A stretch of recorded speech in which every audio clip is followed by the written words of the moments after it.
안녕하세요. 저는 결혼한 지 반년도 안 돼서 파혼하고 나온 30대 여자입니다.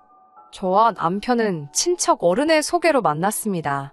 제 나이가 많은 것도 아니었는데 친척 어른 눈에는 나이 먹은 처녀가 시집도 안 가고 있는 게 걱정이 된다며 당신이 자진하여 지금의 남편과 선자리를 주선해 주셨어요. 사실 이건 표면적인 이유고 제가 불쌍해서 따내는 돈 많은 남자 소개해 주신다고 자리를 만드신 것 같았습니다. 남편은 저보다 4살이 많고 인물도 훤칠한 사람이었어요. 남편은 시어머니와 함께 식당을 운영하는 사람이었습니다. 식당 일에 매달리다 보니 여자를 만날 틈이 없었다면서도 저와 만날 운명이라 그랬나 보다는 말을 번지르르하게 잘하는 사람이었어요. 당시 저희 친정은 아버지가 선보증으로 인해 경제적 상황이 녹록지 못한 상황이었습니다. 아버지는 친구분들을 너무 좋아하셨고 무슨 부탁이건 거절을 하지 못하시는 분이셨어요. 그런 아버지의 성품이 다른 사람들에게는 어땠을지 몰라도 가족들에게는 독약이나 다름없었습니다. 가진 거 없이 퍼주기 바쁘셨으니까요. 한 번은 제가 아주 어렸을 때의 일입니다. 아버지 친구분께서 먹고 살기가 너무 빠듯하다며 옥장판을 담보로 줄 테니 돈을 빌려달라고 했답니다. 결국 그 당시 부모님과 어린 저까지 셋이서 반지하 방 한 칸에서 살았는데 그 방 한 구석에 옥장판이 산처럼 쌓이게 되었습니다. 어린 나이였지만 부모님이 싸우시는 이유가 무엇 때문인지 알아차릴 수 있을 만큼 두 분은 자주 같은 이유로 다투셨습니다. 지금도 그 장면이 생생히 기억이 납니다. 아버지는 어머니가 당신의 결정과 당신의 친구를 믿지 못하는 게 기분이 나쁘다며 화를 내셨지만 결국 어머니의 예상이 맞았습니다. 아버지는 그 옥장판 친구와 다시는 연락이 닿지 않으셨거든요. 이건 그냥 한 가지 예이고요. 이런 비슷한 상황이 매년 반복되어 왔다고 생각하시면 될 것 같아요. 그렇다 보니 제가 결혼하기 직전에는 중소기업에서 격리로 일해 벌어온 제 쥐꼬리만한 수입으로 저를 포함한 세 식구가 먹고 사는 상황이었어요. 그랬기에 남편이 결혼하자고 했을 때 저는 결혼은 못할 것 같다고 했습니다. 모아둔 돈도 없고 부모님도 책임을 져야 했으니까요.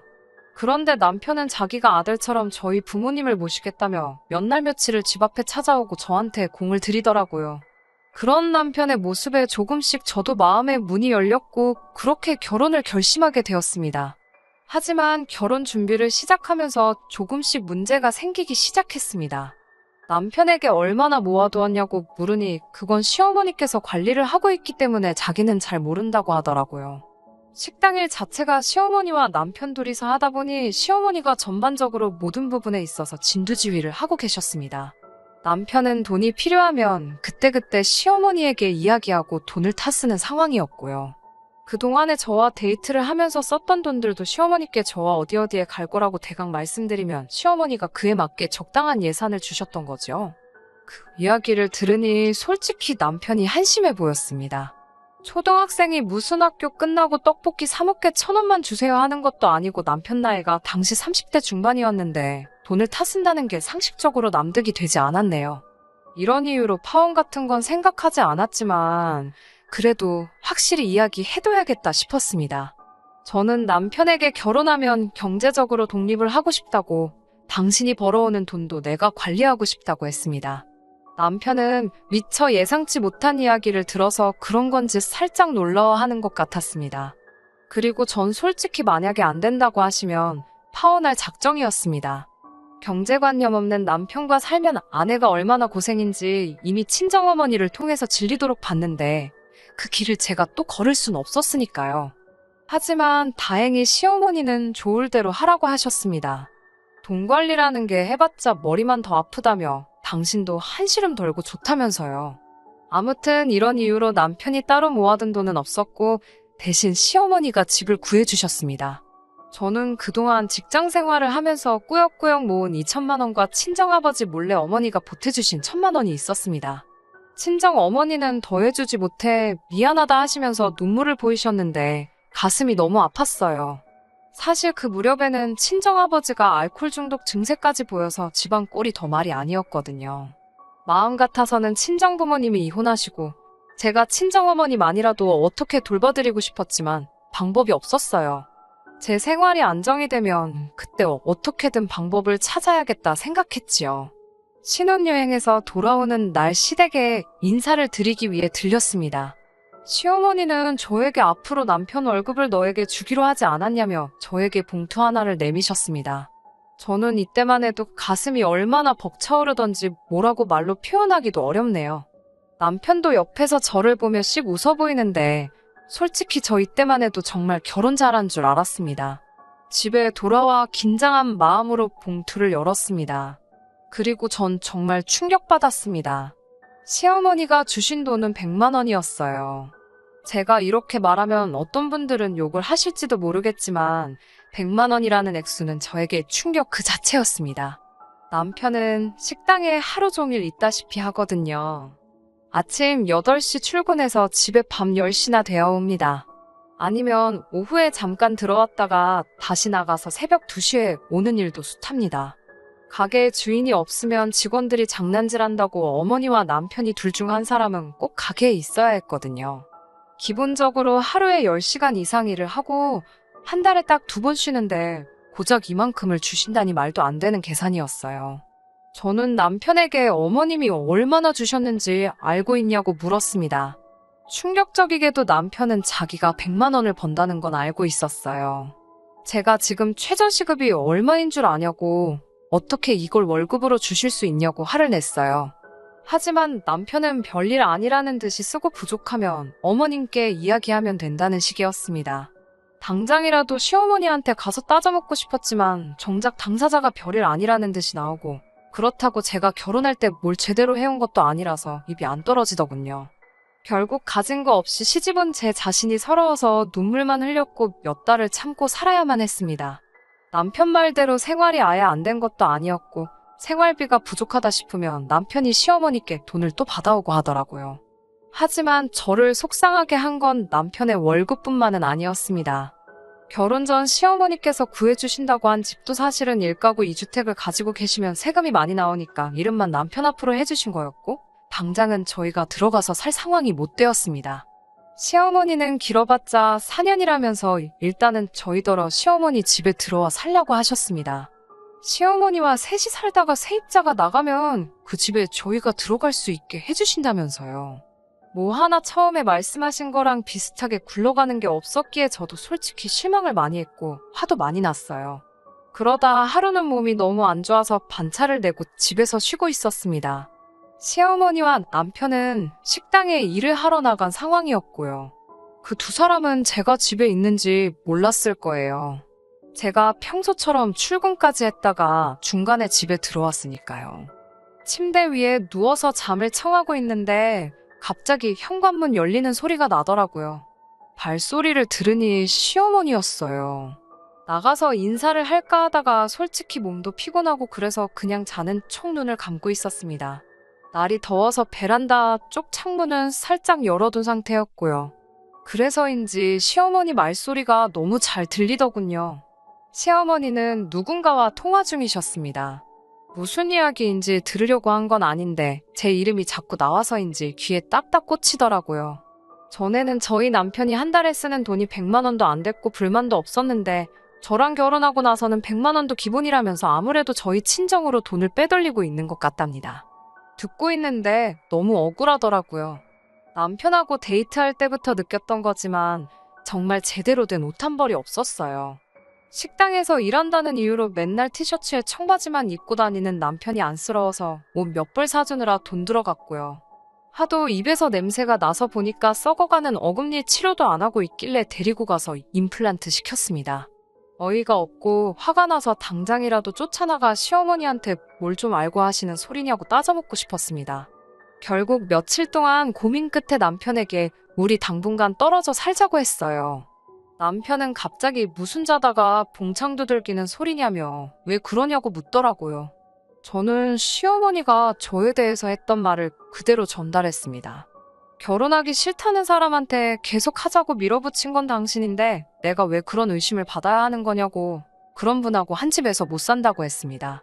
정말 헤어짐을 각오하고 남편에게 말을 꺼냈기 때문에 못할 소리가 없었어요. 남편은 시어머니가 그런 식으로 말을 했을 리 없다면서도 일단 기다려달라고 하더군요. 확인을 해보겠다면서요. 그리고 며칠 뒤 시어머니께서 저에게 이야기 좀 하자고 하셨습니다. 시어머니는 남의 전화를 엿듣는 건 아주 못돼먹은 버릇이라고 말을 꺼내셨습니다. 곧 이어 저에게 하신다는 소리가 그렇게 당당하고 억울하면 제 월급도 당신에게 가져오라고 하시더군요. 당신이 제 돈 관리를 해주시겠다면서요. 어이가 없었죠. 어머님이 왜 제 돈 관리를 하시냐니까. 그래야 친정에 돈을 빼돌리는지 아닌지 확실히 알지 않겠냐. 누명을 벗고 싶지 않냐고 되물으시더라고요. 설령 제가 번 돈인데 친정에 좀 드리면 어떠냐 하니까 너는 이제 우리 집에 시집 왔으니 죽어서도 우리 집 귀신이 돼야 하는 거 모르냐고 하시더군요. 시어머니 나이가 이제 60이 좀 넘으셨는데 무슨 조선시대 분이랑 이야기하는 줄 알았습니다. 저는 말도 안 되는 억지 좀 쓰지 마시라고 했어요.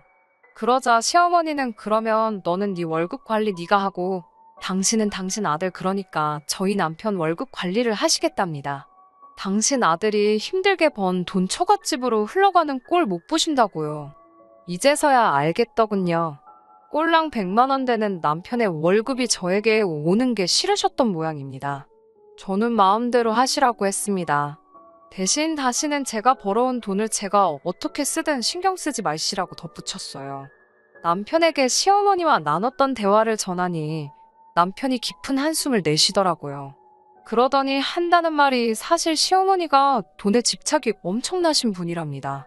그래서 처음에 돈 관리를 저에게 맡기실 거라고 했을 때 아들인 자기도 너무 놀랐다고요. 하지만 이제 보니 그렇게 이야기를 하신 이유도 아들이 저랑 결혼하고 싶어 죽으려고 하니까 일단 마지못해 알겠다 하신 거였지요. 그렇게 6개월 정도를 시어머니와 냉랭한 관계로 지냈습니다. 솔직히 저는 불편할 게 딱히 없었습니다. 저는 원래 아침 식사도 안 먹고 점심은 직장에서 먹고 저녁은 남편과 어머니가 식당에서 먹고 오니 서로 얼굴을 마주할 일도 많이 없었거든요. 그런데 시어머니는 이것도 마음에 안 드셨나 봅니다. 저더러 생활비를 내라고 하시더군요. 당신 집에서 공짜로 먹고 자고 하니까 생활비를 내랍니다. 처음에 결혼할 때 집 해주신다고 얼렁뚱땅 합가를 하게 한 건 당신이시면서 생활비를 내라는 억지를 쓰셨어요. 저는 생활비까지 내야 하면 차라리 방을 구해 나가겠다고 했습니다. 시어머니는 콧웃음을 치시면서 그럴 돈이나 있냐고 비웃으셨어요. 저는 그때부터 회사 근처 오피스텔을 샅샅이 뒤졌습니다. 시어머니의 심통과 억지를 받아내면서 살만한 큰 그릇도 못 대었고 그런 상황에서 제대로 목소리도 못 내는 남편도 꼴보기가 싫었으니까요. 그렇게 2주 가까이 지났을 무렵 정말 기적같이 제 예산에 맞는 오피스텔을 찾게 되었습니다. 결혼할 때 혼수와 예단을 하기 위해 가져온 3천만 원이 이렇게 쓰이게 될 줄은 상상도 못했지만요. 계약서에 잉크가 마르기도 전에 시집에 도착해 제 짐을 싸기 시작했습니다. 그 모습을 본 시어머니가 저더러 뭐하는 짓거리냐고 물으셨어요. 저는 생활비 낼 바엔 나간다고 하지 않았냐고 지금 나가는 거라고 했습니다. 그러자 시어머니는 시집 온 여자가 지 마음에 안 든다고 짐 싸서 나갔다는 소리는 처음 들어봤다면서 그에 비해 그 딸이라는 소리라 하더군요. 뜬금없이 왜 친정아버지 이야기를 꺼내는 건지 황당하더군요.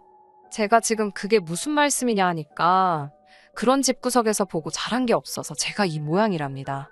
그러면서 시어머니는 이판사판이다 싶었는지 저에게 그러셨습니다. 아들놈이 좋아 죽는다고 해서 결혼은 시켰지만 뭐 하나 마음에 드는 구석이 없답니다. 식당 며느리면 시간 날 때마다 나와서 카운터 보고 설거지하고 그런 게 있어야 되는데 꼴 같지도 않은 직장 다닌다고 아침에 차려입고 나가는 것도 마음에 안 든다고요. 그 밖에도 여러 가지 이야기를 하셨는데 전부 다 억지고 혼자만의 상상이시라 하나하나 대꾸할 가치도 느껴지지 않았습니다. 결국 저는 남편에게 다시 한번 헤어지자고 말했습니다. 시어머니가 했던 말을 또 전달을 했어요. 들으시는 분들도 이 레파토리가 지겨우시겠지만 직접 겪은 저야말로 노이로제가 걸릴 만큼 지긋지긋했습니다. 남편은 그제서야 숨겨진 과거 이야기를 해주더라고요. 시아버지가 살아 계실 적 그렇게 생활비 가지고 시어머니 숨통을 조였답니다. 시어머니가 뭐 하나 작은 실수만 해도 생활비에서 뺀다고 그러고 돈도 제때 안 주고 아들인 자기가 봐도 정말 치사하다 싶을 정도로요. 그런데 시아버지가 돌아가시고 나자 시어머니가 아버님의 행동을 그대로 따라하고 계시더랍니다. 당신이 겪어보니 돈을 쥐고 있으면 조종 못할 사람이 없는 것 같다면서요. 남편은 시어머니가 정신적으로 아픈 사람이다 생각하고 그저 시어머니가 원하시는 대로 따라드렸는데 저한테까지 그러실 줄은 차마 상상도 못했다면서 미안하다고 했습니다. 그런 사연을 듣고 나니 시어머니가 좀 불쌍하기도 하고 그런 부모님 밑에서 자란 남편이 안쓰럽기도 하더라고요. 이번 한 번만 더 참고 넘어갈까 그런 생각이 들었을 정도로요. 남편은 저더러 원하면 오피스텔로 가자고 했습니다. 그리고 자기가 시어머니와 잘 말해서 월급도 제대로 받아오겠다고 했어요. 남편이 이렇게까지 이야기를 해주니 제 마음속의 화도 어느 정도 가라앉았고 이번에도 이렇게 넘어가겠구나 싶었습니다. 그렇게 이튿날 남편과 정말 짐을 싸서 계약한 오피스텔로 나갔습니다. 그 사실을 알게 된 시어머니는 노발대발 난리가 나셨습니다. 저희더러 야반도주를 했다면서 이게 다 저 때문이랍니다. 여기까지도 어느 정도 예상을 했던 일이라서 죄송하다. 어쩔 수 없었다 하고 어떻게 잘 넘겨보려고 했습니다. 식당으로 오라고 하시길래 한 번은 겪어야 할 일이다 생각하고 식당으로 향했습니다. 당시 식당에는 시어머니와 남편이 잠깐 쉬기 위해 만들어 놓은 뒷방이 있었는데 그쪽에서 기다리라 하시더군요. 얼마 지나지 않아 점심시간대가 지나 손님들이 대부분 빠졌을 무렵이었어요. 시어머니께서 저더러 다시 홀로 나오라고 하시더군요. 나가니 시어머니가 다짜고짜 저에게 도대체 남편을 어떻게 구워 삶았냐며 저 때문에 당신 착한 아들이 집을 나갔다 하셨습니다. 저도 더는 시어머니의 억지를 들어주고만 있을 수가 없어서 어쩔 수 없이 받아치기 시작했습니다. 그리고 이번만큼은 저도 녹음을 해야겠다 싶더라고요.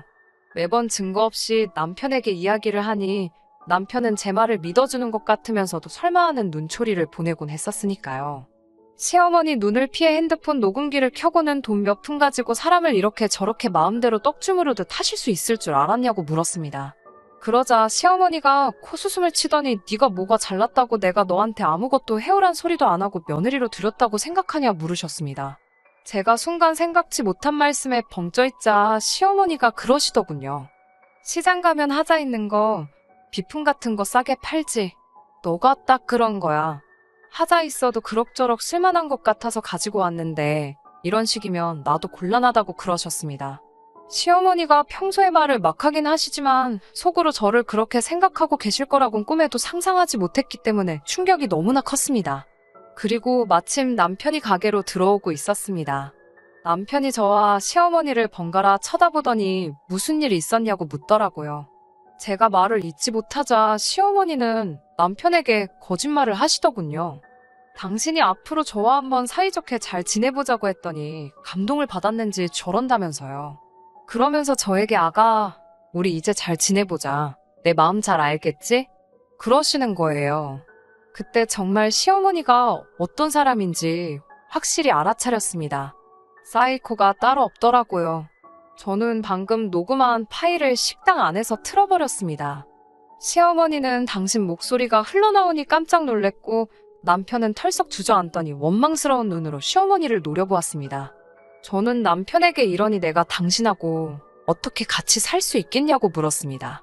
남편도 시어머니에게 도대체 왜 그러는 거냐고 울부짖더라고요. 그러자 시어머니는 나이든 엄마가 돈이라도 없으면 뭐로 자식을 옆에 끼고 살 수 있겠냐며 이게 다 남편을 사랑해서 그런 거라고 하시더군요. 그 모습을 보고 있자니 저는 더욱 더 이들 사이에 끼어있고 싶지 않았습니다. 결국 얼마 지나지 않아 저는 변호사를 선임했습니다.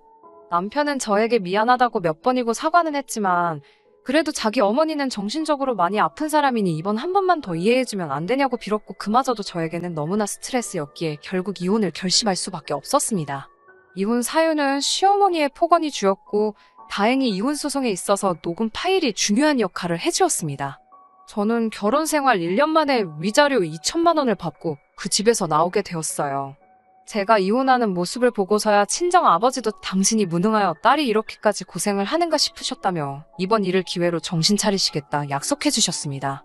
이혼한 지 석 달이 지난 지금 남편에게선 가끔씩 연락이 옵니다.